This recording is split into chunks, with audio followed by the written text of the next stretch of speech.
नमस्कार साथियों। आप सभी लोगों ने सुना ही होगा कि भारत की भूमि पहलगाम पर फिर से पाकिस्तान समर्थित आतंकवादियों ने अपनी बुरी नजर लगाई है, जिससे भारत की जनता में बहुत आक्रोश है। और उन्होंने कहा भी, जाओ अपनी सरकार को बताओ, जाओ मोदी को बताओ। और सरकार ने उन आतंकवादी और पाकिस्तान के विरोध में एक बहुत बड़ा निर्णय लिया है, जिसका नाम है सिंधु नदी जल समझौते को रद्द कर देना। साथियों, मेरा एक मेन मंतव्य होता है कि जब भी आपको कोई भी टॉपिक पढ़ना है तो हम उसको जीरो से स्टार्ट करें। तो आज के सेशन में सिंधु नदी जल समझौते के साथ में मैं बहुत सारी बातें आप क्लियर करने वाला हूं। सबसे पहले मैं आपको बताऊंगा पहलगाम जहां पर यह हमला हुआ है उसकी भारत के मानचित्र पर लोकेशन कहां है, क्यों ये क्षेत्र बहुत ज्यादा संवेदनशील माना जाता है, आर्टिकल 370 के साथ में इस हमले का क्या संबंध है, और कौन है वो हमलावर या आतंकवादी संगठन जिन्होंने इस हमले की जिम्मेदारी बताई और इनका मंतव्य क्या है। फिर मैं आपको सभी को समझाऊंगा सिंधु नदी अपवाह तंत्र के बारे में। यहां पर आपकी ज्योग्राफी का मैपिंग सेक्शन कवर होने वाला है, ठीक है। जैसे ही आप सिंधु नदी अपवाह तंत्र को समझ जाओगे तो हम बात करेंगे वही समझौता इंडस वाटर ट्रीटी जो 1960 में हुई और वर्तमान में भारत ने इसको रद्द कर दिया है, सस्पेंड कर दिया गया है। पाकिस्तान में हाहाकार मचा हुआ है। आप जान के करंट अफेयर्स में कुछ पढ़ते रहेंगे तो आपको पता चल रहा होगा कि कुछ क्षेत्र ऐसे हैं जहां पर झेलम नदी में बाढ़ की कहानी देखने मिल रही है। पीओके वाला इलाका इसमें भी परेशान है। ऐसा क्यों हो चुका है, बाढ़ क्यों आ रही है, इसके बारे में भी जानेंगे। शिमला समझौते को पाकिस्तान ने रद्द कर दिया कि बोला हम भैया शिमला समझौते को नहीं मानेंगे। ये 1972 में हुआ था। क्या क्यों हुआ था, किस कारण से हुआ था, सारी जानकारी बताऊंगा। फिर अंतिम समय पर हम सोचेंगे सर ये पूरा जो भारत सरकार निर्णय ले रही है, वाटर स्ट्राइक कर रही है, क्या इसका वास्तव में आतंकवाद पर या पाकिस्तान पर कुछ प्रभाव पड़ेगा या सिर्फ ऐसे ही नॉर्मल ये जनता के आक्रोश को कम करने की एक प्रकार की कहानी है, ठीक है। सबसे पहले जल्दी से जानते हैं वो पहलगाम या वो क्षेत्र कहां है और उस पर हमला क्यों किया गया। आप सबसे पहले पहुंच जाओ भारत के उत्तरी क्षेत्रों में, जहां पर आपको दो यूनियन टेरिटरीज देखने मिलते हैं। आपको यहां पर देखने मिलता है लद्दाख, यह है जम्मू कश्मीर का पूरा क्षेत्र। याद रखना, पाकिस्तान ने जम्मू कश्मीर और लद्दाख के जिन जिन हिस्सों को अपने अधिकार क्षेत्र में लेकर रखा है, अवैध कब्जा करके रखा है, इन्हीं क्षेत्रों को कहा जाता है पीओके, पाकिस्तान ऑक्यूपाइड कश्मीर। मतलब आपका घर तो आपका ही है, परंतु किराएदार आया था रहने के लिए, अब वो घर खाली ही नहीं कर रहा है। सेम कौन काम कर रहा है, पाकिस्तान। और इसके अंदर में गिलगित बाल्टिस्तान और इस क्षेत्र को कहा जाता है आजाद कश्मीर। जहां पर मैं पेन से मार्क कर रहा हूं, इसको क्या बोलते हैं, आजाद कश्मीर। यहां पर वास्तव में भी पाकिस्तानी मतलब उनका अधिकार क्षेत्र यहां पर वर्तमान में देखने मिलता है। और इन्हीं दोनों के बीच में जो रेखा खींची गई है, इसी को कहते हैं, जो मैंने ब्लैक कलर की ड्रॉ करी है, इसी को कहा जाता है LOC, लाइन ऑफ कंट्रोल। और सारी की सारी कहानी स्लाइड ऑफ कंट्रोल की है। ऐसा मैं क्यों बोल रहा हूं, क्योंकि आपने समय समय पर ये बैठा के देखी होंगी शिमला सम्मेलन, जिसके बारे में भी बात करूंगा। शिमला समझौता वो क्या कह रहा है कि LOC का सम्मान करना है। भारत इस क्षेत्र को क्रॉस करके, किस क्षेत्र को जरा ध्यान से देखिएगा, भारत इस क्षेत्र को क्रॉस करके पाकिस्तान ऑक्यूपाइड कश्मीर वाले क्षेत्र में नहीं जाएगा जब तक अंतिम हल नहीं निकलता। इवन पाकिस्तान भी भारत की टेरिटरी में प्रवेश नहीं करेगा। सर पहलगाम से इन क्षेत्रों का क्या संबंध है, जरा ध्यान से देखना। इस LOC के पास में यहां पर अवस्थित है हमारा कश्मीर, जिसको हम श्रीनगर के रूप में भी जानते हैं। जरा इस गूगल मैप पे जरा ध्यान से देखिएगा, यह रहा श्रीनगर। इसी श्रीनगर के पास में अवस्थित है पुलवामा। याद आ रहा होगा, पुलवामा अटैक 14 फरवरी ब्लैक डे के रूप में हम मना रहे हैं। आपको इसी के पास में देखने मिल रहा है अनंतनाग डिस्ट्रिक्ट, और इसी अनंतनाग डिस्ट्रिक्ट में विद्यमान है यह पहलगाम। याद रखना, ये श्रीनगर मतलब वास्तव में प्राकृतिक रूप से इतना सुंदर है, तभी तो इसको धरती का स्वर्ग कहा जाता है, स्वर्ग हेवन कहा जा रहा है। क्यों ऐसा, आपने ज्योग्राफी में पढ़ा होगा, श्रीनगर के पास में दो स्थान है, ध्यान से समझना। ज्योग्राफी, हिस्ट्री, पॉलिटी सब कवर करवा दूंगा इस 1 मिनट के से इस 1 घंटे के सेशन के अंदर में। क्या, गुलमर्ग और सोनमर्ग। ये मर्ग मतलब क्या होता है सर, मर्ग मतलब होता है घास के मैदान, जो आपको पर्वतीय क्षेत्रों में, पहाड़ी क्षेत्रों में देखने मिलते हैं, प्रायः मध्य हिमालय में। और यही कारण है कि यहाँ पर भर भर के हर साल कई सारे पर्यटक, टूरिस्ट लोग जाते हैं और आनंद लेते हैं। यही हो रहा था पहलगाम में, परंतु पाकिस्तान और मानवता के दुश्मनों को यह बात रास नहीं आई और लगभग 26 से 27 मतलब जिनका कोई दोष नहीं था, निर्दोष लोगों की वहां पर हत्या कर दी गई आतंकवादियों के द्वारा। ये लोकेशन इसलिए जरूरी है क्योंकि वास्तव में यहीं पर विद्यमान है वो जगह जिसका नाम है एलओसी, और इसी एलओसी को क्रॉस करके बारामूला, पुंछ, पुलवामा, श्रीनगर, अनंतनाग, पहलगाम, इन सभी क्षेत्रों में अटैक किए जाते हैं। अब प्रश्न ये है कि सर आपने हमको लोकेशन तो दिखा दी, हमको समझ में आ गया कि भारत के संदर्भ में ये क्षेत्र क्यों सेंसिटिव है, क्योंकि ये एलओसी के पास में है, परंतु ये हमला करा किसने और क्यों किया? कुछ ना कुछ तो रीजन होगा ना। याद रखना, आपको इसके लिए एक बेसिक सी कहानी समझना पड़ेगी जिसका नाम है TRF। इसका फुल फॉर्म है द रेजिस्टेंस फ्रंट। सर ये कौन सा आतंकवादी संगठन है? तो हमें बहुत बकवास तरीका तो नाम लग रहा है, ऐसा कोई नाम होता है क्या? याद रखना 26-27 लोग इन मतलब क्या बोलना चाहिए अब इनको, ये जरा फोटो भी पब्लिश हुआ है। थोड़ी सी मैं आपको इनकी बेसिक कहानी समझाता हूँ, तब आपको समझ में आएगा कि इन लोग के दिमाग में मंतव्य क्या है, इनके अंदर मानवता का विरोध इतना क्यों भरा पड़ा है, इनको शांति क्यों पसंद नहीं है। समझना इस कहानी को। ऐसी कहानी निकल के आती है ये TRF वास्तव में आपने लश्कर ए तैयबा का नाम जरूर सुना होगा।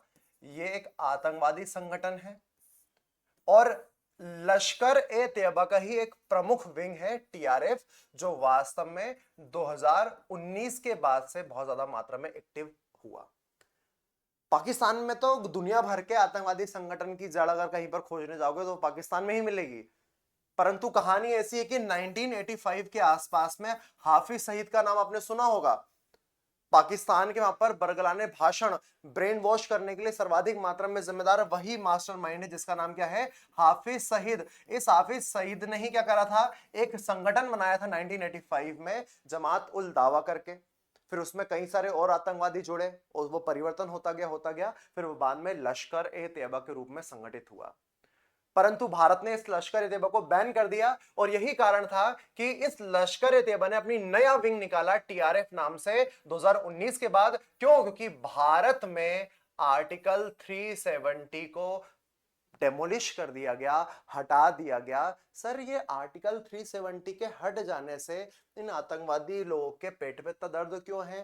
थोड़ा सा दिमाग लगाना, पॉलिटी के अंतर में जा रहा हूं, आप खुद ही सोचो। ये पाकिस्तानी लोग क्या बोलते हैं, पाकिस्तान का ही है कौन सा वाला भाग, कश्मीर। अगर जैसे ही आर्टिकल 370 हट गया तो वहां पर जितने भी स्थानीय लोग पे जो अलगाववादी लोग थे, अब इन लोगों की चलना बंद हो गई क्या? बिल्कुल बंद हो गई। इनके पेट में दर्द हो गया क्या? ऑब्वियसली हो गया। यहाँ पर जो ग्राउंड लेवल पे जो हथियार पहुंच रहे थे या अवैध पैसा पहुंच रहा था, आर्टिकल 370 के बाद में पहुंचना बंद हो गया। तो ये बड़ा तिलमिलाए थे, 2019 के बाद में तिलमिलाए हैं, लश्कर ए तैयबा का विंग तिलमिलाया हुआ है। तो उन्होंने थोड़ा सा फंड इधर उधर से जोड़ा और कहा अब आप नया संगठन बनाएंगे जो कश्मीर में आतंकवाद को जन्म देगा, कश्मीर में अलगाववाद को जन्म देगा, और इसी का नाम क्या है, TRF द रेजिस्टेंस फ्रंट इसको कहा जा रहा है। और याद रखना, इसने TRF ने जिम्मेदारी खुद ली है। ये भारत सरकार के समक्ष बहुत बड़ी चुनौती है, भारत की आंतरिक सुरक्षा के समक्ष बहुत बड़ी चुनौती है। भारत के इंटेलिजेंस ब्यूरो IB रो इन सभी को सबके सामने बोला है कि हमने ये हमला किया है और हम रुकेंगे नहीं। एक बात सोचना, सर ये हमला बार बार हाईलाइटेड क्यों हो रहा है, मेरे को क्यों समझाना पड़ रहा है आप सभी लोग को बार बार?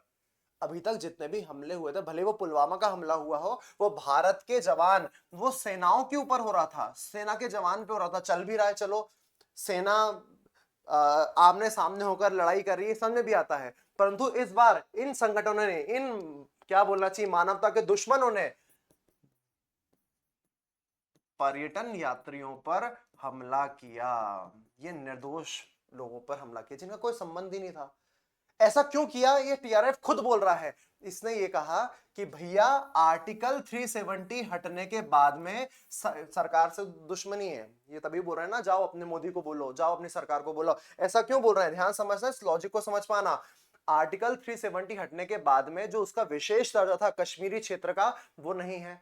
अब कोई भी व्यक्ति जाकर, कोई भी भारत का नागरिक जाकर कश्मीर में रुक सकता है, वहां पर बस सकता है, वहां पर क्या कर सकता है, भूमि ले सकता है, जो करना है कर सकता है। अब वो भारत के अन्य राज्यों या अन्य यूटीज की तरह ही कश्मीर अब एक यूटी है, जम्मू कश्मीर। और यही कारण है कि TRF ने कहा है कि तुम लोग ने आर्टिकल 370 हटाने के कारण कश्मीर की जो डेमोग्राफी है, वहां के बाहर के लोग आए जा रहे हैं, बाहर की संस्कृति आई जा रही है, ये हमें नहीं चाहिए, बाहर के लोग भागो। और इसीलिए पर्यटन यात्रियों पर हमला करा कि अब वहां पर जाने से लोग डरे। वो चाहते हैं, कौन? पाकिस्तान वाले चाहते हैं। इसी कारण से वो टीआरएफ को सपोर्ट कर रहे हैं, लश्कर तैयबा सपोर्ट कर रहा है, याद रखना इस बात को। अब आपको थोड़ी कहानी समझ में आई होगी कि ये हमला कहाँ हुआ है और हमले को मतलब ये अंजाम दिया गया है, तो इसका मेन पीछे कारण क्या था, ठीक है।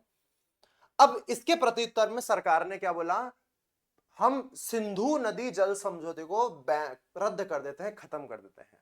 अब ये बड़ा एक फिनोमेना निकल के सामने आता है, सर सिंधु नदी जल समझौता एक जगह पर 27 लोग मार दिए गए और यहां पर आप बात कर रहे हो सिंधु नदी जल समझौते को समाप्त कर देते हैं, ये खत्म कर देते हैं। याद रखना ये बहुत बड़ा डिसीजन है, ऐसा सामान्य डिसीजन नहीं है। क्यों? क्योंकि भारत के पाकिस्तान के साथ में कई युद्ध हुए हैं, अभी बताऊंगा अभी मैं लाइन बाय लाइन करके। 1965 लाल बहादुर शास्त्री जी का समय था, आपने सुना होगा, भारत का पाकिस्तान के साथ युद्ध हुआ, फिर उसके बाद में ताशकंद समझौता होता है उज्बेकिस्तान में जाके, याद रहा होगा क्या नाम था? ताशकंद समझौता। ये ताशकंद कहाँ है, मेरे को कमेंट सेक्शन में बताना। सभी लोग कमेंट सेक्शन में बताओ कि ताशकंद है कहाँ? उज्बेकिस्तान में है। उज्बेकिस्तान कहां पर आता है सर? ये मध्य एशिया में आता है। आपको पढ़ाई ऐसी ही करना है कि एक इंफॉर्मेशन है, उसको रटने से काम नहीं चलेगा, कॉन्सेप्ट को समझोगे और उसको सभी सब्जेक्ट से इंटीग्रेट करोगे, तभी आपके दिमाग में, जहन में स्टडी का कोई मतलब निकल के आएगा। ताशकंद समझौता उज्बेकिस्तान की राजधानी के साथ संबंधित है, 1965 में हुआ। अभी हम बात भी करेंगे शिमला समझौते के बारे में। 1971 में बांग्लादेश की आजादी के समय भी भारत और पाकिस्तान की सेना आमने सामने थी, घुटनों पर लड़ दिया था पाकिस्तान की सेनाओं पर। 90,000 लोगों को क्या करवाया था?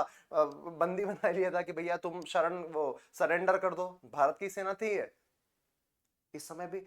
आप सभी को पता होगा कारगिल वॉर के समय पर भी, क्या नाम था? कारगिल वॉर के समय पर भी भारत और पाकिस्तान आमने सामने थे। उरी के समय पर, पुलवामा के समय पर कितनी बार ही भारत और पाकिस्तान आमने सामने आए हैं, परंतु सिंधु नदी जल समझौते को आज तक कभी रद्द नहीं किया गया।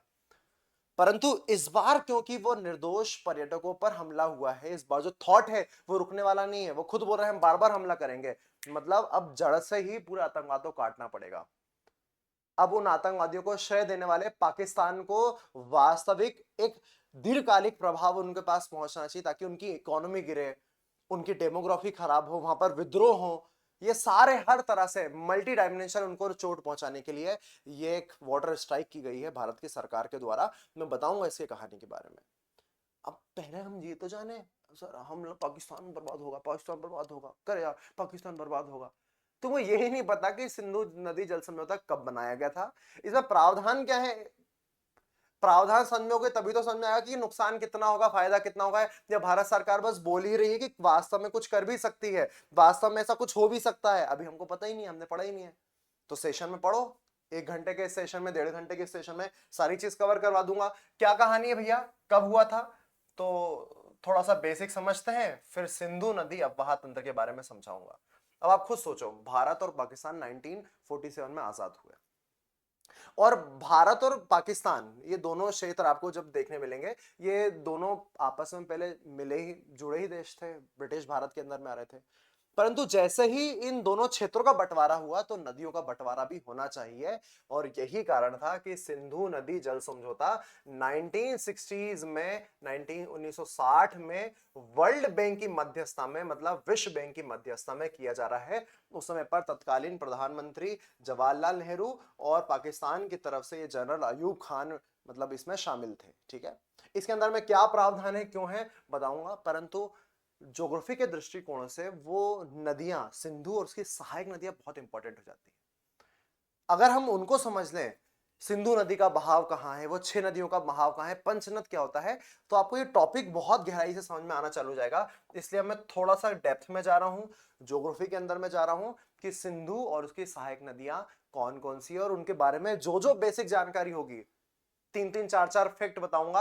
याद रखना, इस क्लास में ही रट लेना, आपको भविष्य की आवश्यकता ही नहीं पड़ने वाली है। क्लैरिटी इस वाली जगह पर गारंटी में देता हूं, कभी नहीं भूलोगे। बस क्लास में फोकस बनाए रखना।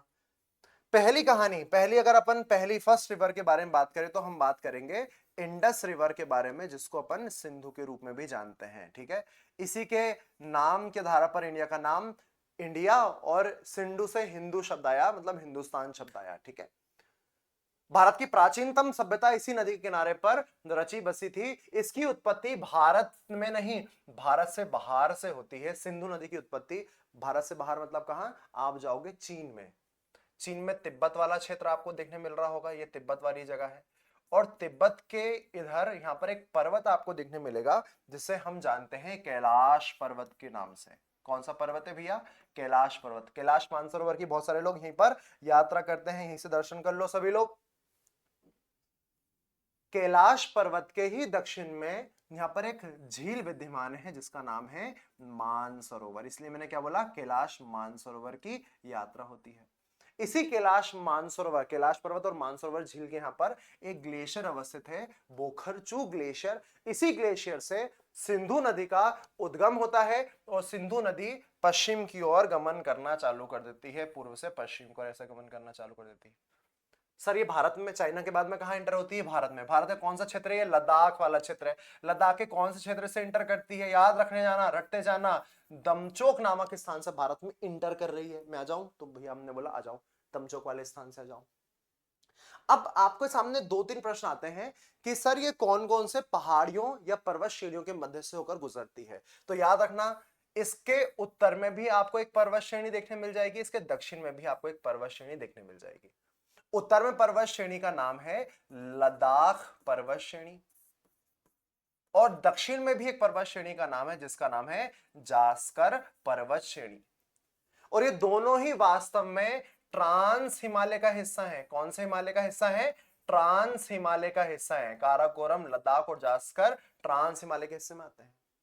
और सिंधु नदी के किनारे ही लद्दाख की राजधानी लेह स्थित है। सिंधु नदी आगे बढ़ रही है, आगे बढ़ रही है, आगे बढ़ रही है, फिर जाएगी पाकिस्तान में। तीसरा देश कौन सा हो गया भैया, पाकिस्तान। चीन, भारत और फिर कौन आ रहा है, पाकिस्तान। अब ये पाकिस्तान में फ्लो करती है और अंत में एक क्षेत्र का नाम आपने सुना होगा, कराची। इस कराची के पास यह नदियों की बहुत लंबी है तो डेल्टा बनाती है। डेल्टा को बाद में कभी समझाऊंगा, एस्चुरी डेल्टा क्या होता है, इनमें क्या अंतर होता है। और फिर अरब सागर में डेल्टा बनाते हुए नदी गिर जाती है और इसी को अपन सिंधु नदी के रूप में जान रहे हैं। ठीक है, इस बात को समझ लिया आपने। सिंधु नदी का जब अववाह तंत्र आप पढ़ते हो तो केवल नदी नहीं होती, नदियों के साथ में जुड़ी होती हैं उनकी सहायक नदियां। इसलिए जब मैं इंडस वाटर ट्रीटी की बात कर रहा हूं तो केवल सिंधु नदी नहीं है, सिंधु की सहायक नदियां हैं। और किस प्रकार की सहायक नदियां हैं, सिंधु की लेफ्ट तरफ की, बाएं तरफ की सहाय, दाया बायां तो समझ रहे हो ना, राइट और लेफ्ट, दाया और बायां, बाएं तरफ की 5 सहायक नदियां इंडस वाटर ट्रीटी में आप सभी को समझना अनिवार्य है। और ये कितनी नदियां हैं, सिंधु के अलावा 5 नदियां हैं, इसलिए इनको पंचनद कहा जाता है। क्या बोला जाता है भैया, पंचनद। इनके बारे में भी स्टडी करना पड़ेगा आपको। अभी तो मैंने आपको बता दिया फैक्चुअली सिंधु के बारे में, अब आपको उन 5 नदियों को भी, अच्छा नाम बता दोगे, नाम बता दोगे, बता सकते हो नाम, बताओ। सिंधु के नीचे देखने मिलेगी, लाइन बाय लाइन याद रखना है, ऊपर नीचे कर लोगे तो दिक्कत आ जाएगी। क्या, झेलम नदी, चिनाब नदी, रावी नदी, व्यास नदी और सतलज नदी। ये पांचों नदियों को ही कंबाइंड रूप से क्या बोलते हैं हम, पंचनद कहते हैं। अब हमारा मेन टास्क है कि हम इन पांचों नदियों की कुछ मेन भूमिका याद रख पाएंगे क्या। तब जब आप पढ़ लोगे ना इनको तभी आपको समझ में आएगा कि झेलम नदी में बाढ़ आई है तो वो कहाँ आई है। हमें लोकेशन ही नहीं पता, बाढ़ आई बाढ़ आई बाढ़ आई, अरे स्टेटस डाले जा रहे हो। ठीक है, पढ़ना पड़ेगा। पहली कहानी बात करते हैं झेलम नदी। झेलम नदी भारत के जम्मू कश्मीर जो यूटी है इसी क्षेत्र से उद्गमित होती है। झेलम नदी का उद्गम बताया जाता है एक झील के पास है जिसका नाम है वेरीनाग झील। कौन सी झील है भैया, वेरीनाग झील। याद रख पाओगे, वेरीनाग झील से ही झेलम नदी का उद्गमन देखा जाता है। झेलम नदी ऐसे ऊपर की तरफ गमन करती है और इसी झेलम नदी के पास में ही सबसे महत्वपूर्ण शहर, जिसको हम किस रूप में जानते हैं, कश्मीर या श्रीनगर के रूप में ही जाना जाता है। ठीक है, इसे जब जब झेलम नदी में बाढ़ आती है, आपने सुना होगा, तो श्रीनगर में बड़ा नुकसान होता है, तो झेलम के साथ में श्रीनगर का सीधा संबंध है। झेलम नदी जैसे ही आगे बढ़ती है ऊपर की तरफ में यहाँ पर एक झील का निर्माण भी करती है। इस झील को वुलर झील कहते हैं। याद रखना, वुलर झील के निर्माण में झेलम नदी का ही महत्वपूर्ण योगदान है। और वुलर झील भारत की मीठे पानी की सबसे महत्वपूर्ण झीलें, याद रख लो, रट लो इस फैक्ट को।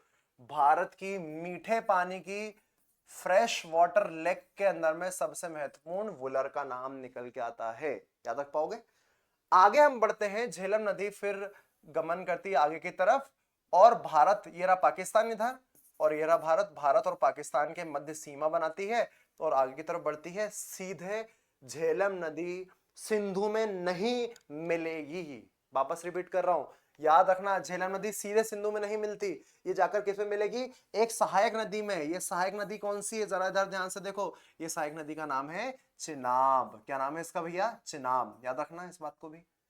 चिनाब बड़ी महत्वपूर्ण है, इसी चिनाब में रावी और झेलम मिलेंगी, फिर इसका सम्मिलित पानी सिंधु में मिलेगा।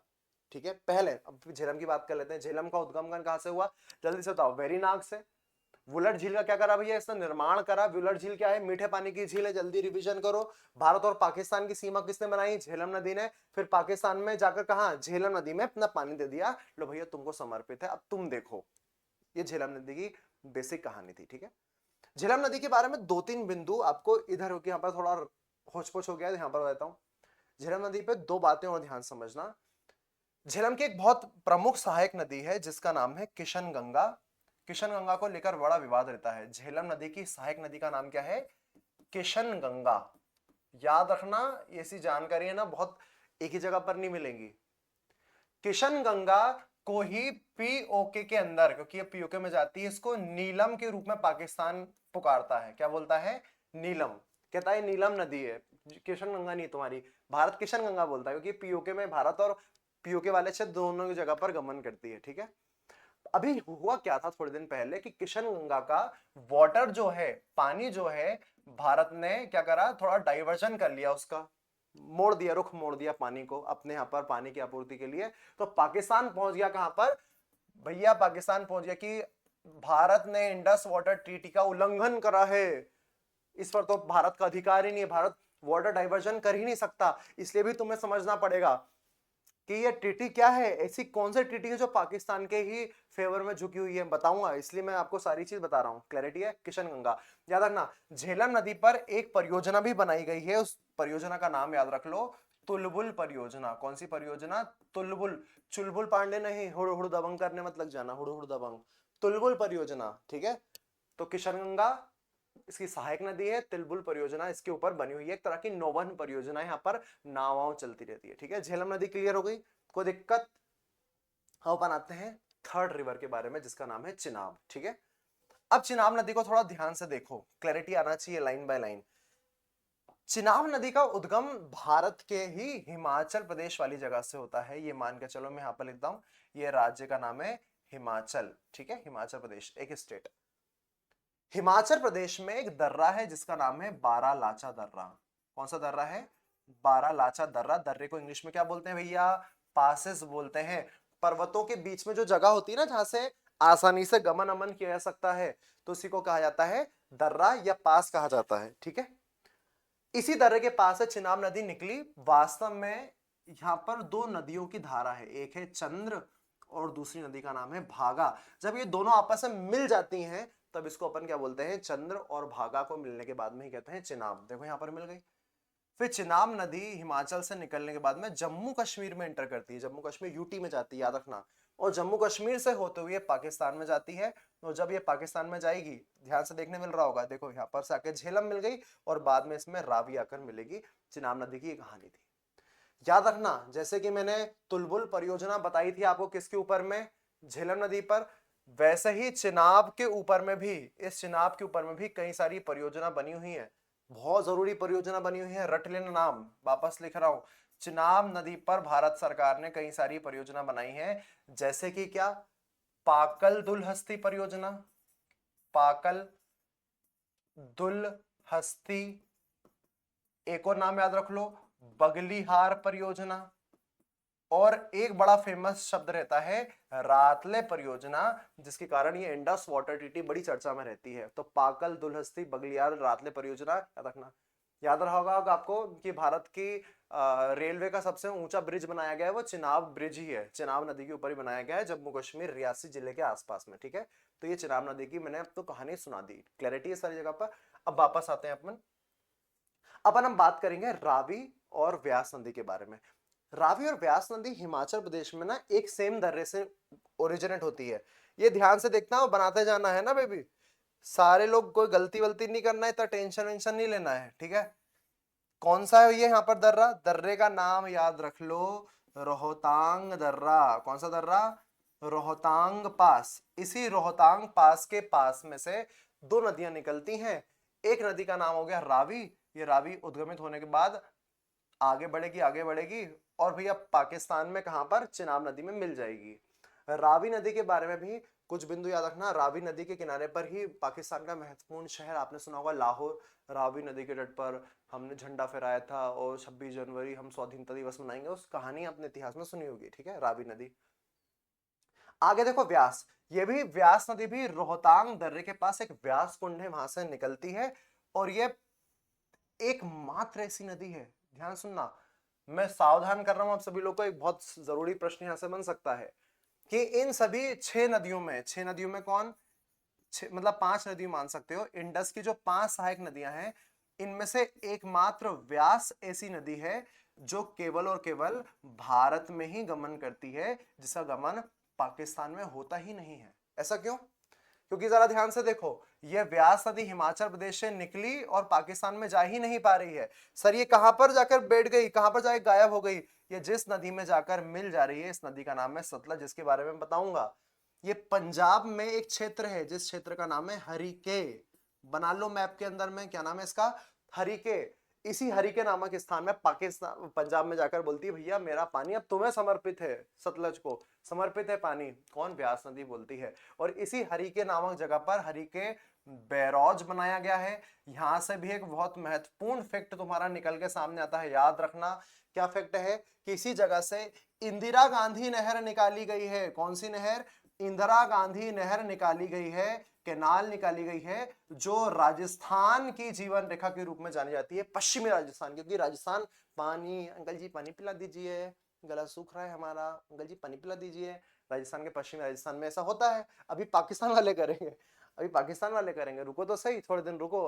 वहां पर देखो फोन आया मेरा, कहाँ गया फोन, फोन आएगा तो मैं क्या बोलूंगा कि हेलो हेलो, तो वो बोलेंगे अब पानी खत्म हो गया, वॉल चालू कर दो। कह रहा कहाँ से बात कर रहे, पाकिस्तान से। अब मोदी जी को फोन लगाऊंगा कि वॉल चालू कर दो, घर में पानी नहीं आ रहा है, असर पड़ेगा पानी का, बहुत जरूरी भैया, भविष्य में पानी बहुत जरूरी होने वाला है। तो राजस्थान, पश्चिमी राजस्थान में इंदिरा गांधी नहर बहुत महत्वपूर्ण है, हरि के बैरौज से निकाली गई है। ये हरि के बैरौज वही जगह है जहां पर दो व्यास सतलज में मिलती है। ठीक है, क्लैरिटी इस वाली जगह पर कोई दिक्कत नहीं ना। चलो अब अंतिम नदी के पास पहुंच जाते हैं, सतलज नदी, बड़ी काम की है, सतलज नदी बहुत जरूरी है। सतलज नदी का उद्गम भी भारत से नहीं होता, ये उद्गमित होती है, जो आपने कैलाश मानसरोवर अभी बनाया था ना, वापस पहुंच जाते हैं वहीं पर, कैलाश मानसरोवर झील। मानसरोवर झील के पास एक और झील आती है, राक्षस ताल। क्या नाम है भैया, राक्षस ताल निकल के आता है। इसी राक्षस ताल के पास में से ही सतलज नदी का उद्गम देखा जाता है। उद्गमित होने के बाद में ये भी पश्चिम की ओर जाएगी, भारत में इंटर करेगी। देखो जैसे ही राक्षस ताल समवेत क्षेत्र से उद्गमित हुआ, भारत में इंटर कर रही है। यहाँ पर आपको एक कंफ्यूजन हो सकता है कि सर भारत के कौन से क्षेत्र से इंटर करती है, तो ये हिमाचल प्रदेश में एक दर्रा है, इस दर्रे का नाम है शिपकिला। कौन सा दर्रा है, शिपकिला पास, रट लो, 3 स्टार लगा लो, शिपकिला पास हिमाचल प्रदेश में। ये सतलज नदी इसी दर्रे के माध्यम से भारत में इंटर करती है और पंजाब से होते होते होते होते, देखो अब ये चिनाब आ ही रही है पीछे से, चिनाब के अंदर में झेलम मिल गई है, रावी मिल गई है, फिर आकर सतलज। जैसे ही सतलज अंतिम चिनाब में आकर मिल जाएगी, तभी इन 5 नदियों को, झेलम, चिनाब, रावी, व्यास और सतलज, इन 5 नदियों को हम कंबाइंडली कहना चालू कर देंगे पंचनद, मतलब 5 नदियों का समुच्चय, 5 नदियों का पानी। यही 5 नदियों का पानी फिर सिंधु में एक जगह पर मिलता है, उस जगह का नाम है मिठानकोट। क्या नाम है जगह का, मिठानकोट। मिठानकोट में सारा का सारा पानी सिंधु में चले जाएगा। सिंधु की कहानी आपको बताई दी है कि कराची के पास डेल्टा बनाते हुए ये अरब सागर में गिरती है, अरेबियन सी में गिर जाती है। तो ये पूरा का पूरा सिंधु नदी का तंत्र था। ठीक है, सतलज के बारे में शायद मैंने आपको एक परियोजना नहीं बताई, याद रखना, नाथपा झाकड़ी परियोजना, और हिमाचल प्रदेश और पंजाब की बॉर्डर पर इस पर बना है भाखड़ा नागल डैम। बहुत जरूरी है, कभी जब डैम्स के बारे में बताऊंगा या रिवर सिस्टम को स्पेसिफिकली पढ़ाऊंगा तो डेप्थ में बताऊंगा। अभी हमको केवल इंडस रिवर सिस्टम के बारे में जानना था, तो मैंने बता दिया। इन सिंधु नदी और कितनी, 5 सहायक नदी। सर आपने तो पूरी कहानी सुना दी, सर दुखने लग गया। अरे सर दुखने लग गया तो बाम लगा लो, पढ़ो। मगर सर तो दुखेगा ही, मेरा नहीं दुख रहा क्या पढ़ाने में। देखो सब देखना पड़ रहा है मेरे को भी, माइक वाइक चालू है कि नहीं चालू है। अब मेन कहानी है कि सर इतनी कहानी आपने सुनाई क्यों। ये 6 की 6 नदी आपके समझौते से संबंधित है, जिसको हम सिंधु नदी जल समझौता कहते हैं। किसी ने इतना डिटेल में नहीं बनाया वीडियो, मैं आपको इसलिए बता रहा हूं, इसलिए समझा रहा हूं ताकि एक एक बात आपकी क्लियर हो जाए, ठीक है। अब आते हैं अपन सिंधु नदी जल समझौते के ऊपर में, जिसके बारे में बार बार चर्चा में बनी हुई है कहानी। कब हुआ था, अभी हाल बताया, 1960 में हुआ। किसकी मध्यस्थता में हुआ, वर्ल्ड बैंक की मध्यस्थता में हुआ। आखिर क्यों हुआ, यह भी एक प्रश्न निकल के सामने आता है, ठीक है। क्यों हुआ, इसका रीजन अभी आपको पता चल गया। जरा देखो ध्यान से, इस वाली जगह पर देखो, ये जो 6 की 6 नदियां हैं, क्या इनका विस्तार, इनका जो बेसिन है नदियों का, केवल भारत में है? नहीं, भारत के साथ साथ कौन से देश में भी आ रहा है, पाकिस्तान में भी आ रहा है। इवन पाकिस्तान में तो बहुत ज्यादा है, पंजाब वाला क्षेत्र तो बहुत ज्यादा बड़ा है। और ये दोनों क्षेत्र 1947 से पहले, 1947 से पहले तो एक ही देश थे, परंतु माउंटबेटन प्लान आया, बोला कि नहीं नहीं भैया, अब भारत अलग और पाकिस्तान अलग होगा। अब दोनों अलग अलग डोमिनियन होंगे, अलग अलग क्षेत्र होंगे, तो नदी इसकी मानी जाएगी कि इसकी मानी जाएगी। और यही समस्या बार बार चलती रही, क्योंकि दोनों देशों को पता है कि जिसका नदियों पर अधिकार होगा वही भविष्य में अच्छे से विकास कर पाएगा। और ये लंबे समय तक, 9 सालों तक इसमें गंभीर चर्चा होती रही कि नहीं, इसका पानी तुम्हारा, इसका पानी तुम्हारा, कैसे इसका बंटवारा किया जाए, नदी को कैसे बांटे हम दो दो देशों में। यही कारण है कि लंबा समय लग गया, और लंबे समय लगने के बाद में 1947 के बहुत बाद में 1960s में ये इंडस रिवर आपके पास में ट्रीटी या समझौता निकल के आता है, जल समझौता निकल के आता है, ठीक है, क्योंकि बंटवारा हो गया था, ठीक है। अब आपको बहुत जरूरी याद रखना है इसमें प्रावधान क्या है। आखिर नेहरू जी और ये पाकिस्तान के अंदर में जो कहानी आई, तो बंटवारा किसको लेकर हुआ, मैं समझाऊंगा ना, तुमको थोड़ा सा गुस्सा भी आएगा कि पता नहीं। अब इसमें किसी भी सरकार के ऊपर आक्षेप नहीं लगाते हैं, उस समय की कौन सी परिस्थिति कि ये पूरा का पूरा सिंधु नदी का जल समझौता झुका हुआ है पाकिस्तान की तरफ। किसकी तरफ झुका हुआ है, पाकिस्तान की तरफ। आप खुद ही बोलोगे, चलो सुनाई देता हूं कि आप ऐसा क्यों बोलोगे, ठीक है। जरा ध्यान से देखते जाना कहानी को। सबसे महत्वपूर्ण प्रावधान इस पूरे समझौते में इंडस वाटर ट्रीटी के अंदर में किया गया है, नदी का बंटवारा करके इन नदियों को बांटा गया है।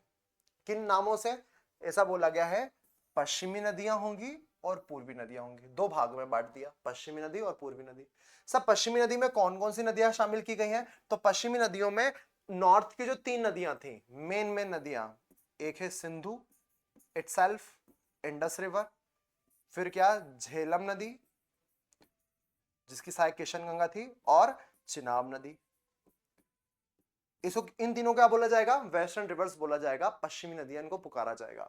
पूर्वी नदियों में कौन आएंगी, दक्षिण की नदियां, जैसे कि कौन, जल्दी से बताओ, रावी,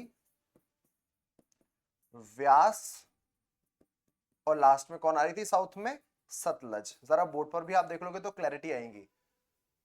ये देखो, सिंधु, झेलम और चिनाब, ये तीनों नदियां हैं, ये कहला रही हैं पश्चिमी नदियां। कौन सी नदियां कहला रही हैं, पश्चिमी नदियां। और जो नीचे वाली थी, रावी, व्यास और सतलज, इन तीनों को हम कह रहे हैं कौन सी नदियां, पूर्वी नदियां। सर ठीक है, बांट दिया तो दिक्कत क्या है, मतलब क्या परेशानी क्या आ गई, इतना बड़ा क्या इशू हो गया। इशू ये हो गया कि ये इंडस वाटर ट्रीटी कहती है कि इन पश्चिमी नदियों पर जिसका महत्वपूर्ण अधिकार होगा, सुप्रीम अथॉरिटी जिसकी होगी, वो है पाकिस्तान। और पूर्वी नदियों पर जिसका मुख्य अधिकार होगा, वो है भारत। मतलब नदियों को बांट दिया गया। सिंधु, झेलम, चिनाब पर मेन अधिकार किसका माना गया है, पाकिस्तान का अधिकार माना गया है। और इन 3 नदियों पर किसका अधिकार माना गया है, भारत का अधिकार माना गया है। सर ये तो बड़ा ही इलॉजिकल सा मतलब कॉन्सेप्ट है आप जो बता रहे हो। ये जो 3 नदियां हैं, सिंधु, झेलम, चिनाब, ये तो भारत से होते हुए ही पाकिस्तान जाएंगी ना। तो भारत पर अधिकार मतलब क्या, भारत क्या कुछ कर नहीं सकता क्या यहाँ पर? तो क्या कहा गया है, थोड़ा समझना, शब्दावली को समझना। मैं बहुत आसान शब्दावली में बता रहा हूं, अदरवाइज ये बहुत लीगल लैंग्वेज में सारी चीजें बताई गई हैं, ठीक है। देखो, कहा यह गया है कि 100% अधिकार है पूर्वी नदियों पर। भारत किसी भी प्रकार से इन नदियों का उपयोग कर सकता है, रावी, व्यास, सतलज। सर ये किसी भी का मतलब क्या है? ये किसी भी, देखो मेरा पढ़ाने का तरीका यही है, मैं ऐसे हवा में तुक्का तलवार घुमा के नहीं पढ़ाता। अगर आपके सामने एक भी शब्द आया है वो क्लियर होना चाहिए, भले वो किसी भी संदर्भ में है। नहीं समझ में आएगा तो आपको एक चीज क्लियर तो नहीं होने वाली भैया। तो ये जो नदियों का उपयोग है इसको भी थोड़ा मैं अलग समझाता हूं, फिर वापस बैक टू द पॉइंट पहुंचेंगे अपन कि वास्तव में नदियों का कितने प्रकार से आप उपयोग कर सकते हो। और उन्हीं उपयोग को कायदे से ज्योग्राफी की भाषा में कहा जाता है बहुउद्देशीय परियोजनाएं। कई सारे मल्टीपल पर्पस होते हैं, एक ही प्रोजेक्ट है, नदियों पर बनाया जा रहा है, नदियों पर बनाया जाएगा, नदी घाटी परियोजना होगी, रिवर वैली प्रोजेक्ट होगा, परंतु एक नहीं कई सारे मल्टीपल पर्पस होंगे। कौन कौन से पर्पस हो सकते हैं एक एक करके बात करते हैं। पहला जो सबसे महत्वपूर्ण पर्पस होता है वो होता है बिजली निर्माण। सबसे महत्वपूर्ण पर्पस कौन सा है? बिजली निर्माण। सब बिजली निर्माण कैसा है? जैसे कि ये मान के चलो, ये बड़ी सी अवसंरचना इंफ्रास्ट्रक्चर बना दिया, ये पानी नीचे की तरफ गिरेगा, ये बांध कहलाएगा, इसे टरबाइन घूमेगा और बिजली बनेगी और इसी बिजली से अपन पढ़ पाएंगे। तो याद रखना, जब भी डैम बनाकर पानी से बिजली बनाई जाती है इसको बोलते हैं पन विद्युत परियोजना। क्या बोलते हैं? पन विद्युत परियोजना, या हाइड्रो पावर प्रोजेक्ट कहा जाता है इसको। क्या बोलते हैं? हाइड्रो पावर प्रोजेक्ट इसको कहा जाता है, याद रख पाओगे। दूसरी कहानी मतलब इसे बांध बांध बनाना पड़ता है, ठीक है, बांध बनाने से संबंधित है। दूसरा दूसरा आप इस्तेमाल कर सकते हो कृषि के लिए। ये तो सबसे महत्वपूर्ण उपयोग है। पानी अगर है किसी नदी का तो आपने कोई नहर वहर बना दी, कोई केनाल वेनाल बना दी और फिर पानी निकाल दिया, जैसे मैंने बोला ना इंदिरा गांधी नहर निकाली गई थी, तो आपने इस पर्टिकुलर क्षेत्र में पानी संग्रहित करा, फिर इस पूरे खेत में पहुंचा दिया पानी और ये पूरा खेत फिर क्या हो जाएगा? हरा भरा हो जाएगा। तो एग्रीकल्चर, सिंचाई, इरिगेशन के लिए क्या बोल सकते हो आप इसको? इरिगेशन के लिए। देखो अब बहुत जरूरी मेंस में काम आ सकता है आपको, ये इरिगेशन मेथड के लिए आप पानी का इस्तेमाल कर सकते हो। सर और क्या कहानी है? तुम बताओ आंसर, 2-3 आंसर तुम बताओ, लगाओ दिमाग, सुन रहे हो? लगाओ दिमाग। क्या मछली पालन हो सकता है? सर हो सकता है, मछली पालन भी कर सकते हैं। पर्टिकुलर क्षेत्र में अपन ने पानी इकट्ठा करके रखा ही है, मत्स्य पालन हो सकता है, फिशिंग हो ही सकती है। सर और क्या हो सकता है? पर्यटन हो सकता है क्या भैया? पर्यटन तो बहुत सारे बड़े बड़े बांधों को देखने दूर दूर से लोग आते हैं कि चलो यार पानी गिर रहा है देखने चलते हैं, थोड़ा टूरिज्म का भी फायदा हो जाता है। तो पर्यटन भी हो सकता है। क्या यहाँ पर नौवहन हो सकता है? नाव वाव चला सकते हैं क्या? हो सकता है, मैंने अभी बताया ना तुलबुल परियोजना। कमेंट सेक्शन में बताओ मेरे को, तुलबुल परियोजना कौन सी नदी पर थी? तुलबुल परियोजना कौन सी नदी पर थी आप मेरे को बताओ। वो नौवहन है मतलब नाव वाव चलती है वहां पर, ठीक है। तो कई सारे उपयोग हैं, इनमें से एक महत्वपूर्ण उपयोग बिजली हो गया, कृषि हो गया, इवन घरेलू उपयोग के लिए काम करते हैं। आपको पानी पीना है, नगर पालिका जैसे आपको पानी भेजती है तो आप कपड़े धोते हो, बर्तन धोते हो, घरेलू उपयोग के लिए है, ठीक है। उद्योगों के उपयोगों के लिए होता है कि उद्योग में काम आ रहा है। ये कई सारे उपयोग किसी भी नदी के जो पानी है उसके हो सकते हैं। इसी को बहुउद्देशीय परियोजना के रूप में हम जानते हैं, ठीक है। भारत ने कई अलग अलग क्षेत्रों पर चलाई भी है। जैसे कि आप सतलज नदी पे बात करोगे तो भाखड़ा नागल डैम की बात कर लो भले, है ना, क्या नाम है? भाखड़ा नागल डैम। तो ये बिजली उत्पादन कर रहा है, ठीक है। कई सारी नदियों से फिर कृषि का बड़ा फायदा होता है, ठीक है। तो कई सारे प्रोजेक्ट भारत की अलग अलग नदियों पर चल रहे हैं। अब आपको एक बात तो समझ में आ गई कि सर नदियों के उपयोग तो बहुत हैं, इसलिए मैंने कहा ये संधि कहती है 1960 की यह संधि कहती है कि पूर्वी नदियां रावी, व्यास और सतलज पर भारत का लगभग पूरा अधिकार होगा। पानी मत रोकना, बस पानी का फ्लो मतलब ऐसा नहीं कि रोक दिया तो पानी, आपको जो करना है करो। आपको बिजली बनाना है बनाओ, आपको घरेलू इस्तेमाल करना है, आपको पर्यटन करना है, आपको मत्स्य पालन करना है, आपको जो करना है हर प्रकार का आप भारत उपयोग कर सकता है, ऐसा मान के चलो। पूर्वी नदियों पर, पश्चिमी नदियों पर भारत का पूरा का पूरा अधिकार नहीं है, याद रखना। पश्चिमी नदी मतलब सिंधु, झेलम, चिनाब पर, इन तीनों पर भारत का सीमित अधिकार है, लिमिटेड राइट्स हैं, सारे अधिकार नहीं हैं। अगर शब्द की टर्मोलॉजी के हिसाब से बात करूं तो गैर उपभोग उपयोग की यहाँ पर शब्द की टर्मोलॉजी दी गई है। मैं बहुत आसान करके समझाता हूँ आपको। सीमित अधिकार मतलब क्या? ऐसा इन लोगों के नेहरू जी और अयूब खान के दिमाग में था, यार भारत की तरफ से ही तो सिंधु नदी गुजर रही है, झेलम जा रही है, चेनाब जा रही है। भारत चाहे तो बड़े बड़े बांध बना ले, बड़े बड़े जलाशय बना ले, बड़े बड़े रिजर्वायर बना ले, नहर बना ले, और गुस्से में क्या करेगा, इन नदियों के पानी को पाकिस्तान में भेजे ही ना। तो पानी के बिना तो पाकिस्तान में खेती नहीं होगी, खेती नहीं होगी तो बड़ा दुख, मतलब देश ऐसे ही चौपट हो जाएगा। इसलिए कहा गया, इसलिए संधि में एक बात रखी गई, शर्त रखी गई कि इन तीनों नदियों का भारत लिमिटेड उपयोग कर सकता है। लिमिटेड उपयोग का मतलब क्या? दो तीन बातें सुन लेना ध्यान से। क्या यहां पर भारत बिजली बना सकता है इन तीनों नदियों पर? बांध बना सकता है, मतलब बांध वाली बिजली बना सकता है क्या? किस पर? सिंधु नदी पर, झेलम नदी पर, चिनाब नदी पर। तो कहानी है, हाँ बांध परियोजना बनाई जा सकती है, परंतु ये बांध परियोजना, एक नया शब्द आ गया कहानी में, run of the river project. ध्यान समझना, ये हाईलाइट कर रहा हूं। क्या परियोजना का नाम है? Run of the river project. क्या नाम है? Run of the river. इसको थोड़ा सा समझो। नदी बह रही है आगे की तरफ, नदी को बहने दिया जाए। जब आप इस पे क्या बनाओगे, मान के चलो आपने बांध बना लिया, तो बांध दो प्रकार के होते हैं। एक तो जैसे कि पानी गिरेगा और बिजली बन जाएगी, सामान्य। और कहीं भी कभी ऐसा होता है कि बड़े बड़े बांधों के साथ में हम बहुत बड़े बड़े जलाशय बनाते हैं। कभी कभी नदियों का मार्ग परिवर्तन होता है, वाटर डाइवर्जन होता है। कभी कभी हम नहरों के माध्यम से पानी को किसी और दूसरे क्षेत्रों में पहुंचा देते हैं, ऐसा होता है।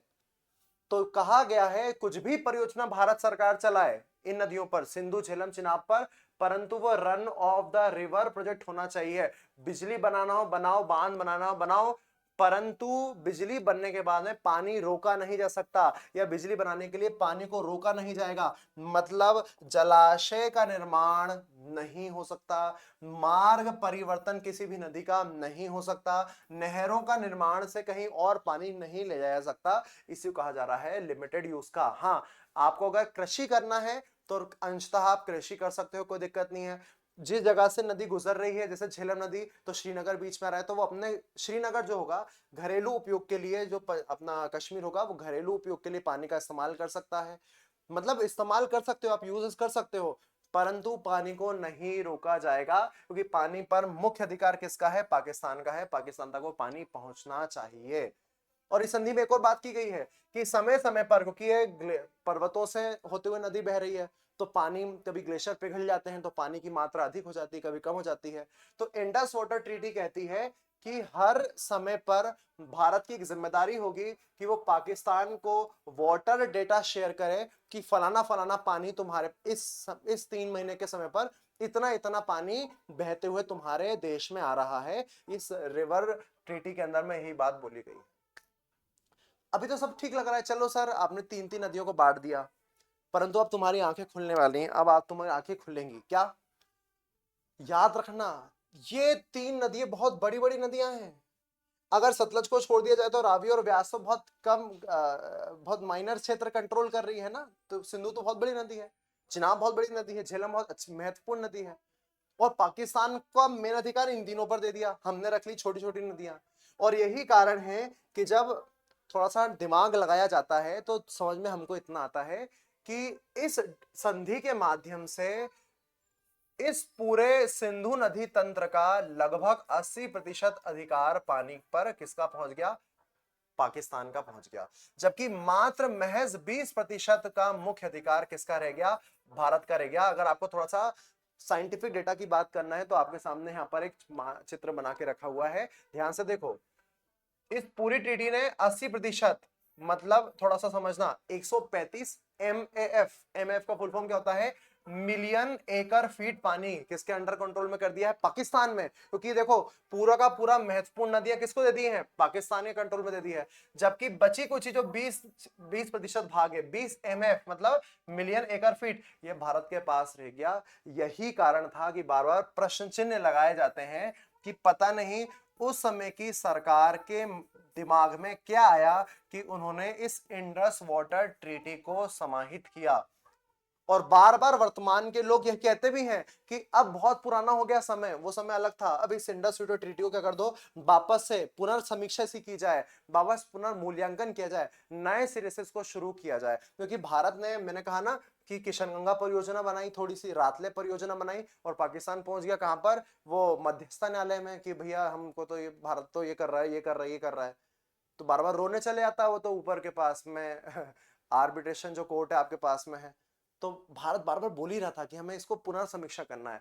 अब तो समीक्षा छोड़ो, अब तो भारत सरकार ने बोल दिया है कि पाकिस्तान हटो बेटा। क्यों? क्योंकि हमारे प्रधानमंत्री का स्टेटमेंट क्या है कि ब्लड, खून और पानी एक साथ दोनों देशों के मध्य नहीं बहेगा। क्या? खून और पानी। अगर तुम आतंकवाद, खून बहाओगे आतंकवादी के रूप में, तो हम तुम्हारी तरफ पानी नहीं बहने देंगे। याद रखना, ये जो बड़ा भेदभाव वाला जो डिस्ट्रीब्यूशन था, अब इस पर भी थोड़ी लोगों की नजर आ जाएगी। क्लैरिटी है? तो मैं अभी तक के सेशन में आपको ये समझाने में थोड़ा सफल रहा हूं, ऐसा मेरे को लग रहा है कि पहलगांव का जो हमला हुआ वो क्यों हुआ था, आर्टिकल 370 के साथ में इसका क्या संबंध है, क्योंकि वहां पर लोकलाइड लोग जो वहां के थे, अब वहां पर नए नए लोग आते जा रहे हैं। इंडस वाटर सिस्टम में जो नदियां थी, महत्वपूर्ण नदियां, इनके बारे में जानकारी मैंने आपको बता दी, फैक्चुअल जानकारी बता दी, कॉन्सेप्चुअल चीजें बताई जा रहा हूं मैं, और वो टीटी का क्या लेना देना था, इसके क्या प्रावधान थे। अभी थोड़े कुछ और प्रावधान की चर्चा कर लेते हैं कि अगर एग्जाम्पल के लिए, अगर मान के चलो चला जाए कि कुछ इशू आता है, कुछ दिक्कत आती है, तो उसको कैसे सॉल्व किया जाएगा। तो इस ट्रीटी के अंदर में विवाद समाधान तंत्रों को तीन भागों में बांटा गया है, तीन तंत्र में बांटा गया है। पहला तंत्र है जिसका नाम है स्थायी सिंधु आयोग। क्या नाम है इसका? परमानेंट इंडस कमीशन, स्थायी सिंधु आयोग। ये दोनों इसके अंदर में कौन होंगे, तो दोनों देशों के एक एक आयुक्त यहाँ पर रखे जाएंगे। आयुक्त मतलब जो भी वहां पर मेन काम कर रहा होगा, लोक सेवक समझदार आदमी होता है, जिसको थोड़ा बहुत सभी चीज का ज्ञान होता है। ये नए नए समय पर वाटर डेटा को कलेक्ट करेंगे और देखेंगे यार सब ट्रीटी सही चल रही, कोई दिक्कत तो नहीं है। और ऐसा बोला भी गया है कि दोनों देशों के बीच में विवाद ना हो, तो हर साल कम से कम एक बार बैठक आप लोगों को करना है। स्थायी सिंधु आयोग के बारे में इस ट्रीटी के अंदर प्रावधान किया गया है। ठीक है?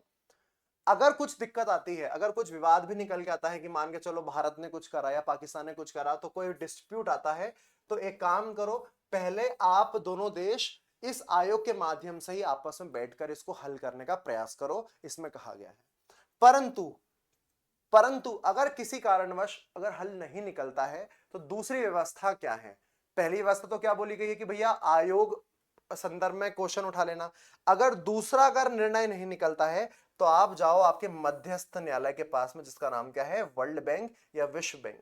आप विश्व बैंक को बोलोगे सेकंड लेवल पे कि यार भैया हमारा सॉल्व नहीं हो रहा, डिस्प्यूट सॉल्व नहीं हो रहा, तो ये विश्व बैंक क्या करेगा, एक कोई भी तटस्थ विशेषज्ञ जो किसी के पक्ष में ना हो, ना भारत के नाम किसके, पाकिस्तान के, एक व्यक्ति को ऐसी संस्थान की नियुक्ति करेगा, व्यक्ति की नियुक्ति करेगा, जो दोनों से बात करके एक निर्णय देगा जो कि दोनों को मानना होगा। अगर फिर भी ये यहां से भी सॉल्यूशन नहीं निकलता है, तो फिर एक अंतिम सॉल्यूशन है, ऊपर पहुंच जा, मतलब ऊपर नहीं, मध्यस्थता न्यायालय, आर्बिट्रेशन कोर्ट। आपने हेग का नाम सुना होगा, हेग नीदरलैंड का नाम सुना होगा, तो आप आर्बिट्रेशन कोर्ट में जा सकते हैं, इसके पास जाकर अपने तर्क दीजिए, अपने प्रूफ दीजिए, और फिर यहां से फिर समाधान निकल ही जाएगा। तो ये तीन प्रकार के विवाद समाधान कायम देखे रखे हैं, इंडस वाटर ट्रीटी के अंदर में देखे रखे थे। क्लैरिटी इस वाली जगह पर कोई इश्यू तो नहीं है। तो मैंने प्रावधान, नदियों का बंटवारा के साथ साथ में इसके संदर्भ में भी कहानी आपको बता दी। ठीक है? अब मेन कहानी क्या है, अब थोड़ा समझने का ट्राई करना। हाँ, थोड़ा सा मैं आपको कॉन्सेप्चुअल बातें बताता हूँ कि सर ये इतना बड़ा जो हल्ला हो रहा है, Indus water treaty, Indus water treaty, क्या वास्तव में पाकिस्तान क्या घुटनों पर जाएगा इससे? क्या मतलब पाकिस्तान को दिक्कत होगी? बहुत सारे लोग तो ऐसे ही मजाक उड़ा रहे हैं, अरे नहीं कुछ नहीं होगा, कुछ नहीं होगा। तो इसके दो आंसर है, दो उत्तर, दोनों के दोनों उत्तर आपको पता होना चाहिए।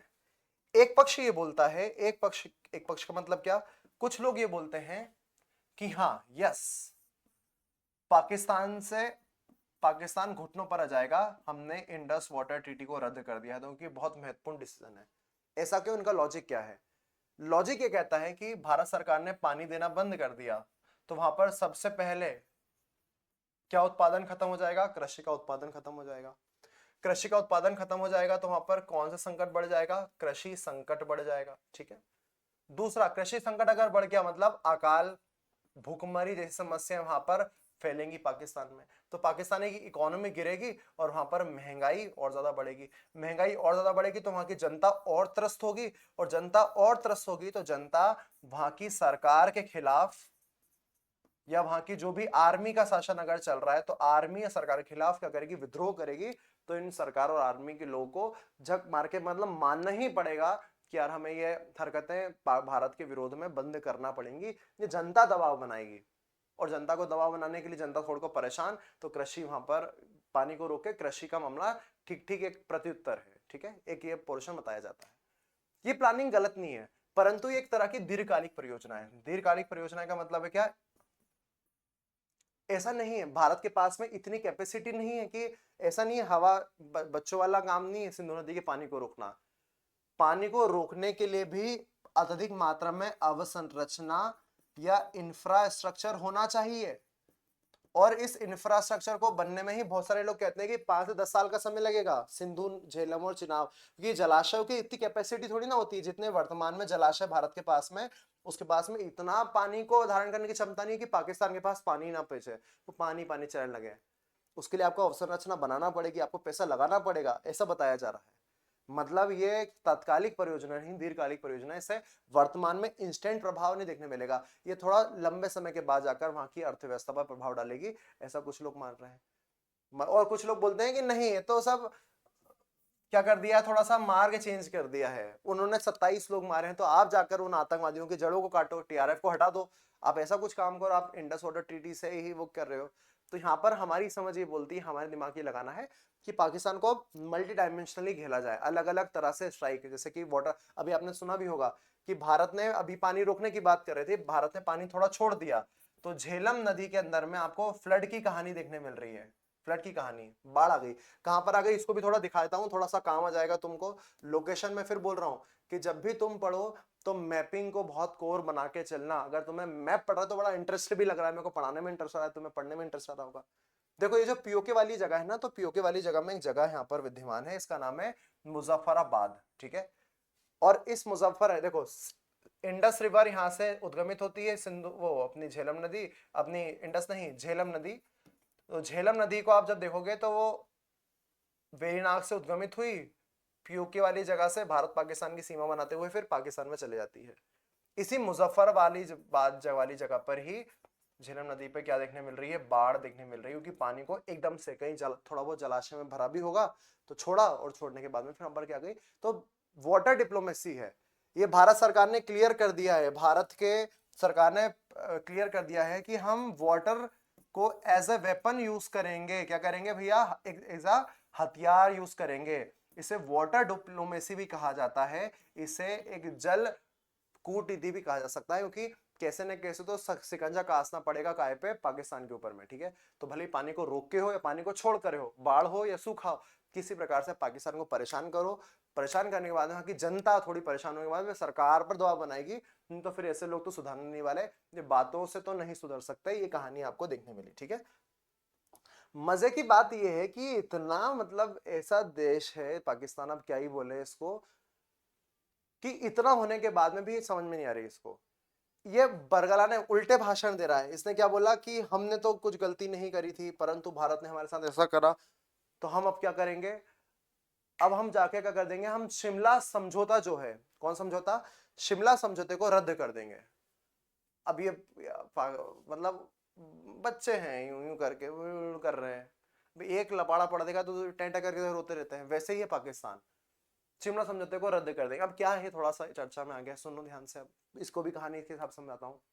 पहले तो शिमला मतलब हिमाचल प्रदेश की जगह पर 1972 में समझौता हुआ था। थोड़ी कहानी को समझने का प्रयास करना। समय है 1971 का, और ये 1971 से पहले बांग्लादेश नाम का कोई देश था ही नहीं। बांग्लादेश का पहले नाम क्या था, पूर्वी पाकिस्तान, क्योंकि जब पाकिस्तान और भारत का बंटवारा हुआ था तो आप सभी ने सुना होगा कि ये दो क्षेत्र, पंजाब वाला इधर वाला, और ये पूरा नाम था बंगाल, इनके दो भाग हुए। पंजाब का कुछ पोर्शन भारत के पास आ गया, पंजाब का बड़ा पोर्शन पाकिस्तान के पास चले गया। वैसे ही बंगाल का बहुत छोटा सा पोर्शन पश्चिम बंगाल के रूप में भारत के पास रह गया, अधिकांश बड़ा पोर्शन कहाँ चले गया, पाकिस्तान के पास चले गया, ये वाली जगह। और इसी को कहा जा रहा था पूर्वी पाकिस्तान।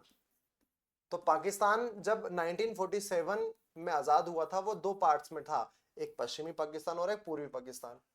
परंतु क्योंकि कई सारे भाषाई विवाद थे, उनके कुछ इंटरनल मैटर थे, तो बड़ा विद्रोह चल रहा था। और भारत ने मानवता के अधिकार, मानवता के नाते, क्योंकि उन पे बड़ा जुल्म उल्म हुआ था, तो भारत ने बड़ी मदद करी किसकी, बांग्लादेश की आजाद होने में।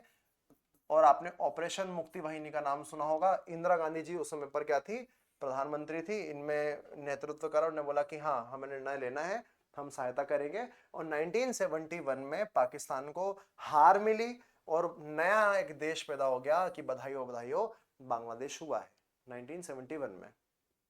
और मजे की बात यह है कि इस समय पर भारत ने पाकिस्तान को इतना बुरा हराया था कि एक फोटो में लगा था जिसमें लगभग 90,000 सैनिकों को पाकिस्तान के सरेंडर करना पड़ा। मतलब बंदी बना लिया, ऐसा समझ लो तुम तो कहानी है कि 1971 में अब ऐसा हुआ। अब जब है ना दो देशों के बीच में जब युद्ध होता है ना, तो वो युद्ध अलग अलग डायमेंशंस में होता है। आप फिर वो चाइना के पास जाएगा, वो किसी और देश के पास जाएगा, फिर वो हमले का ट्राई करेगा। हम सोचते हैं कि अब तुम पिट गए हो तो शांति से बैठो यार, अब चलो ठीक है, अब तो पीट ही दिया तुमको, अब टेंशन मत लो, अब थोड़ा देख लेंगे। अब युद्ध ना हो, अब शांति बरकरार रहे, अब फिर से वापस ऐसी नौबत ना आए। यही कारण था कि दोनों देशों के मध्यस्थ में एक समझौता होता है। जब हमारे तरफ से कौन थी, इंदिरा गांधी जी गई थी, ठीक है, भुट्टो साहब उधर थे। 1972 में अब भारत और पाकिस्तान के मध्य में शांति बनी रहे, अब युद्ध ना भड़के, इसी कारण से ये क्या करा था भैया, एक प्रकार का समझौता किया गया था 1972 में। इसमें कुछ बातें की गई थी, वो बातें बड़ी तुम्हारे काम की हैं। जरा दो तीन बातें यहां पर मैं लिख देता हूं, पॉइंट वाइज कभी काम आ सकती हैं, ठीक है। पहला पॉइंट ये था कश्मीर का मुद्दा। क्योंकि कश्मीर का मुद्दा है ना, एक अनंत काल से चला आ रहा मुद्दा है इनके बीच में। पाकिस्तान कहता है हमारा है, और भारत का तो है ही है, कहता नहीं, भारत के पास तो प्रूफ है। तो कश्मीर के मुद्दे पर पाकिस्तान का हमेशा से ही दिमाग रहा है, क्योंकि उसे खुद तो कुछ बनती नहीं है। वो जाकर या तो यूएन के सपोर्ट, यूएन से बातें करता है, या जाता है चिल्लाता हुआ चीन के पास चले जाता है, या पहले अमेरिका, पहले उसका दोस्त था तो अमेरिका के पास जाके बोला था कि यार भारत हमको कश्मीर ले रहा है, हमारा है कश्मीर, हमारा है कश्मीर। तो इससे बोला कि भैया शिमला समझौते में पहली बात कि कश्मीर का जो मुद्दा है, इसे हम अपने द्विपक्षीय बायलैटरल रूप से हम दोनों आपस में बात करके सुलझाएंगे। हम अपने किसी भी मुद्दे के अंदर में किसी भी थर्ड पार्टी को या किसी भी अंतरराष्ट्रीय शक्ति को इंटरफेयर नहीं करेंगे, क्योंकि दोनों दो लोग की लड़ाई में तीसरा कुछ फायदा उठा के निकल जाता है। तो हम दोनों आपस में सुलझा लेंगे, अपनी बात अपन अपने देख लेंगे, किसी और को इन्वॉल्व नहीं करना है। ये बात इससे बताई गई थी, ठीक है। दूसरी कहानी इसके अंदर में कहा गया था कि हम दोनों एलओसी का सम्मान करेंगे। या एलओसी वही है, लाइन ऑफ कंट्रोल, जो भारत का जो मेन है, अपना जो भारत क्षेत्र वाला है, और पाकिस्तान ने जो अवैध कब्जा करके रखा है पीओके, इन दोनों के बीच में जो क्षेत्र रेखा बनी हुई है उसका नाम है एलओसी। हम इसे सम्मान करेंगे जब तक फाइनल हमारी बातचीत से रिजल्ट नहीं निकलता। ना तो हमारे यहाँ पर आना, ना हम तुम्हारे यहाँ पर आएंगे, हम इसका सम्मान करेंगे एलओसी का, ठीक है, याद रखना। और तीसरी बात कही थी कि भैया वही 90,000 जितने सरेंडर करके लोग थे हम उसको छोड़ेंगे। ये शिमला समझौते के कई सारे क्या थे, प्रावधान थे, कुल मिला के शांति वाले थे।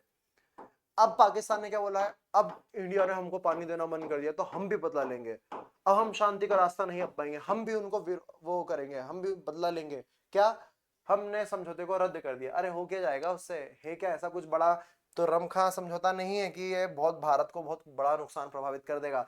बोलेगा कि हम बायलैटरल नहीं, वो वैसे भी कहाँ बात करता है, मैंने क्या बोला, समझ में कहाँ आती है उसको। तो बायलैटरल तो वैसे भी कोई ढंग से बातचीत उससे होती नहीं है। और वो यूएन में बार बार मुद्दा उठा ही चुका है, वो चीन से तो भीख मांगता ही रहता है पैसे बाकी चीजों की। तो वो दुनिया के सामने मुद्दा उठाएगा और खुद ही उसको गाली पड़ेगी, क्या तुम तो कैसे हो, तो इससे कोई दिक्कत नहीं है। एलओसी का तो उसने क्रॉस करा है, आतंकवादियों को प्रश्रय देना और पुलवामा अटैक करना, पहलगाम अटैक करना है, तो बार बार शिमला समझौते का उल्लंघन ही तो है। पाकिस्तान तो हमेशा से करते आ रहा है, तो इसमें कोई नई बात नहीं है कि शिमला समझौते का हम उल्लंघन कर देंगे तो ये भारत को बहुत बड़ा प्रभाव कुछ डाल देगा। अब आगे की राह किस प्रकार सी है, मैं अंतिम कुछ इस सेशन को समाप्त कर देता हूं। अंतिम राह कुछ ऐसी है कि थोड़ा सा रणनीति बनाना पड़ेगी।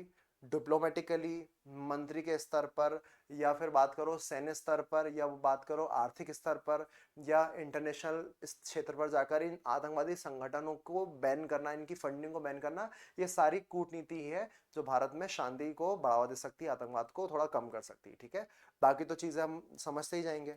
तो आज मैंने आपको सारी की सारी जीरो टू, मतलब मैंने सारी बातें बता दी, ए टू जेड कहानी बता दी, पहलगांव से लेकर क्या वर्तमान के दृश्य हो सकता है, भविष्य का दृश्य हो सकता है। तो मैं आशा करता हूं कि आप सभी लोग को ये सेशन बहुत अच्छा लगा होगा और ऐसे ही जुड़े रहें हमारे साथ में। और आपको अगर ऐसा कुछ लगता है कि कोई से टॉपिक पर, हॉट टॉपिक पर वीडियो मुझे बनाना चाहिए, तो कमेंट सेक्शन में जरूर उस टॉपिक का नाम बताइएगा। मैं जरूर आपके संबंध में उन सभी क्यूरीज को क्या करूंगा, खत्म करूंगा, समाप्त करूंगा। नमस्कार, जय हिंद, जय भारत।